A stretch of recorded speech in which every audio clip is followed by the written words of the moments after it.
এখন এই গাছগুলিতে পানি দেই নাই, পানি দিতে হবে, পানি নাই।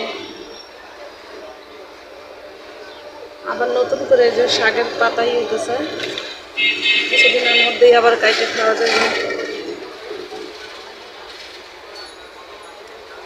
আর এখানে আমার উস্তেটাও বড় হয়ে গেছে। রান্না বসা দিছি, পটলের সিমটা ভর্তা করব, জন্য সিদ্ধ বসা দিলাম।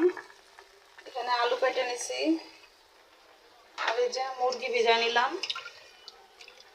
আলু দিয়ে মুরগির গোশ রান্না করব, এখনো বরফ ছাড়াই নেই। আর এই সিমটাকে ভর্তা করে নেব।